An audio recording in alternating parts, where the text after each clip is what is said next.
Hello students. पिछले video में हमने पढ़ा था कि आत्महत्या क्या होती है, कौन से जोखिम भरे उसके कारक होते हैं। आज हम पढ़ेंगे आत्महत्या से संबंधित विभिन्न विचारधाराएं, विभिन्न सैद्धांतिक विचारधाराएं जो अलग अलग लोगों ने दी थी। इसमें सबसे पहले सैद्धांतिक विचारधारा में आते हैं सामाजिक कारण या सामाजिक सांस्कृतिक विचारधारा, जो कि दुर्खिम ने दी थी। दुर्खिम एक मशहूर समाजशास्त्री हैं और उन्होंने आत्महत्या की सामाजिक सांस्कृतिक विचारधारा के ऊपर अपने विचार दिए। उनके अनुसार जो है आत्महत्या का प्रयास करना या आत्महत्या करना इस बात पे निर्भर करता है कि व्यक्ति कहाँ तक अपने आप को सामाजिक संस्थानों से अंतर संबंध पाता है। मतलब अपना परिवार या अपना समुदाय समाज में वो अपने आप को जितना अधिक जुड़ाव महसूस करेगा, आत्महत्या की दर उतनी ही कम होगी। इसके विपरीत यदि अंतर संबंधता कम होती है, यानी कि व्यक्ति अपने आप को अपने समाज से परिवार से जुड़ा हुआ कम महसूस करता है, तो आत्महत्या की दर ज्यादा होगी। इस आधार पर उन्होंने 4 प्रकार के आत्महत्याओं का उल्लेख किया। पहला अहमवादी, दूसरा परार्थवादी, अप्रतिमवादी और घातक आत्महत्या। अहमवादी आत्महत्या दुर्खिम के अनुसार उन लोगों द्वारा की जाती है जिन पर समाज का कोई नियंत्रण नहीं होता, और ऐसे लोग समाज के मानक और नियमों का कोई ख्याल नहीं रखते, समाज और मानक के नियमों के अनुसार अपना व्यवहार नहीं करते और न ही वे समाज की मुख्य धारा में समन्वित होते हैं। इस तरह की आत्महत्या उन व्यक्तियों में ज्यादा की जाती है जो अकेले अलग थलग होते हैं, उनके अधार्मिक विचार होते हैं। किसी भी समाज में ऐसे व्यक्तियों की संख्या अगर अधिक होती है तो उस समाज में आत्महत्या की दर भी ज्यादा होगी। दूसरी तरह की आत्महत्या है परार्थवादी आत्महत्या। ये आत्महत्या उन व्यक्तियों द्वारा की जाती है जो सामाजिक संरचना में अपने आप को काफी क्लोज महसूस करते हैं। समाज के कल्याण के लिए वे अपनी जिंदगी को जानबूझ करके दांव पे लगा देते हैं और अपना बलिदान कर देते हैं।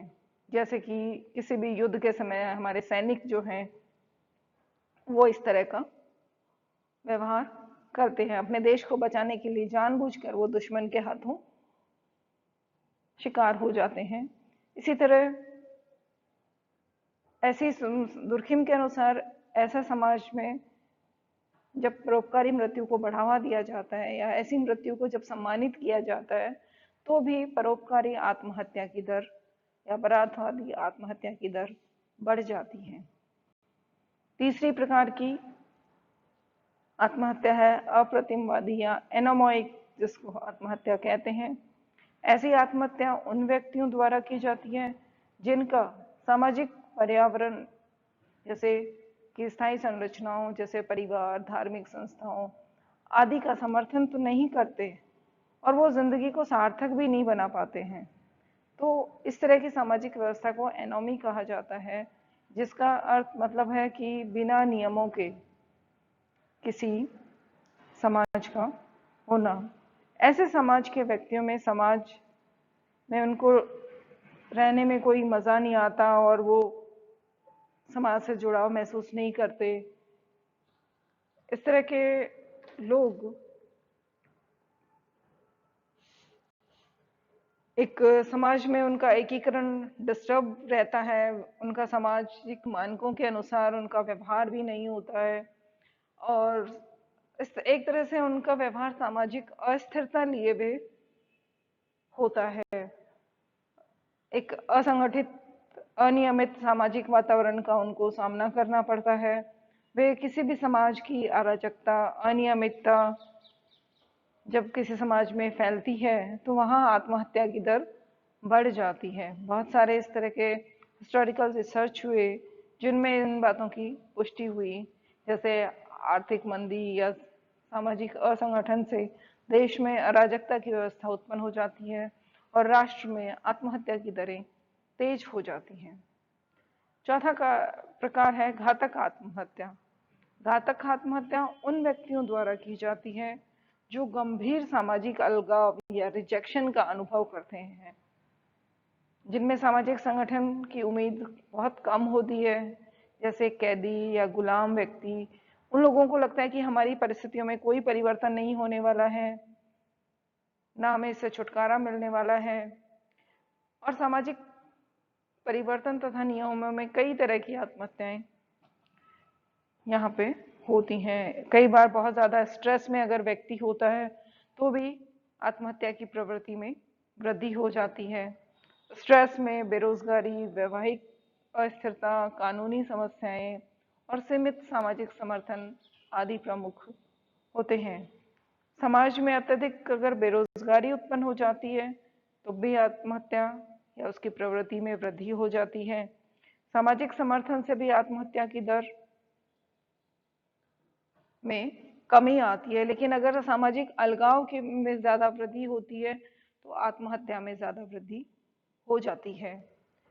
अगर इसी तरह समाज में घटता आत्मसम्मान होता है, निराशात्मक प्रवृत्तियां अधिक बढ़ जाती हैं, तो भी आत्महत्या की दर में वृद्धि होने लग जाती है।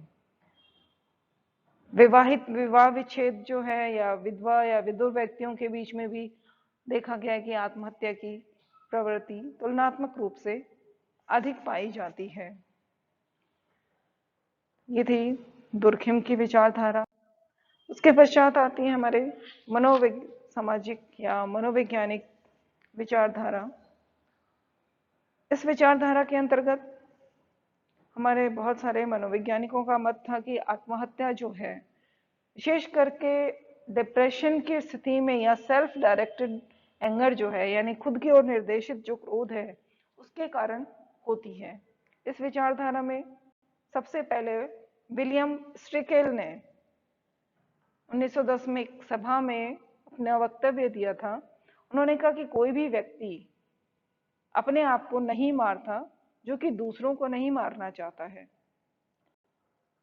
जो दूसरों को नहीं मार सकता वो स्वयं को भी नहीं मार सकता। इसी प्रकार कुछ साल बाद 1920 में सिगमंड फ्रायड ने इसी बात पे अपना मत जाहिर करते हुए इसका समर्थन किया कि आत्महत्या करने के लिए उन्होंने दो सिद्धांतों का प्रतिपादन किया। पहले सिद्धांत में उन्होंने कहा कि विषाद यानी डिप्रेशन जो है वो आत्महत्या का मुख्य कारण है। आत्महत्या को उन्होंने एक तरह से हत्या के रूप में ही वर्णित किया। उन्होंने कहा कि जब भी कोई व्यक्ति किसी व्यक्ति को खो देता है तो वह उससे घृणा और प्यार दोनों ही करता है।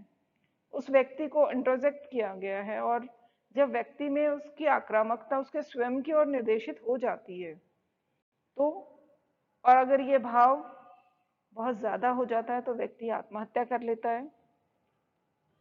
फ्रायड ने दूसरा सिद्धांत ये बताया कि मृत्यु मूल वृत्ति, फ्रायड ने बताए थे अपने सिद्धांत में, व्यक्तित्व विकास सिद्धांत में ये बताया था कि दो तरह की व्यक्ति में मूल वृत्तियां होती हैं। एक होती है जीवन मूल वृत्ति, एक होती है मरण मूल वृत्ति। जीवन मूल वृत्ति में व्यक्ति कंस्ट्रक्टिव रचनात्मक काम करता है और मरण मूल वृत्ति में व्यक्ति विध्वंसात्मक काम करता है, यानी खत्म करने, जीवन को खत्म करने वाले काम करता है। तो जब मरण मूल वृत्ति है उसको उन्होंने थैनाटोस कहा और उन्होंने कहा कि जो जीवन मूल वृत्ति के विरोध में कार्य करते हैं, दोनों यानी कि दोनों मूल वृत्तियां अपोजिट काम करती हैं। जब व्यक्ति स्वयं की ओर निर्देशित होता है तो व्यक्ति अपनी जिंदगी को समाप्त कर लेता है। फ्रायड के इसी सिद्धांत के समर्थन में पेकेल ने भी 1991 में एक अध्ययन किया था जिसमें उन्होंने कहा कि अगर बाल्यावस्था में व्यक्ति को कोई क्षति हो जाती है तो उसका संबंध आत्महत्या जैसे व्यवहार में स्पष्ट रूप से देखा जाता है। कुछ पारिवारिक इतिहासों की भी उन्होंने तुलना की कि आत्महत्या का प्रयास करने वाले लगभग 98 व्यक्तियों में उन्होंने आरंभिक जीवन में ही अपने माता पिता को खो दिया था। ऐसे लोगों का प्रतिशत 48% था। इसी तरह कुछ अन्य परिणाम भी मिले कि आत्महत्या करने वाले व्यक्ति मृत्यु मूल वृत्ति को अपने आप की तरफ न करके जब दूसरों की तरफ निर्देशित कर देते हैं तो उस समय आत्महत्या की दर कम हो जाती है। जैसे युद्ध के दौरान आत्महत्या की दर कम हो जाती है, क्योंकि इस दौरान लोग अपनी आत्म जो विध्वंसात्मक ऊर्जा है उसको दुश्मन के खिलाफ निर्देशित कर देते हैं, अपना मुंह, उस ऊर्जा का मुंह जो है दुश्मन की ओर कर देते हैं, तो दुश्मन को वो मार गिराते हैं, तो वहाँ आत्महत्या की दर में कमी आ जाती है। इसी तरह विंस्टॉक ने भी एक अध्ययन किया था 1974 में। उन्होंने कहा जब मानव वध के समय आत्महत्या की दर में कमी आ जाती है, क्योंकि ऐसी परिस्थितियों में मृत्यु मूल वृत्ति दूसरे लोगों के प्रति निर्देशित हो जाती है।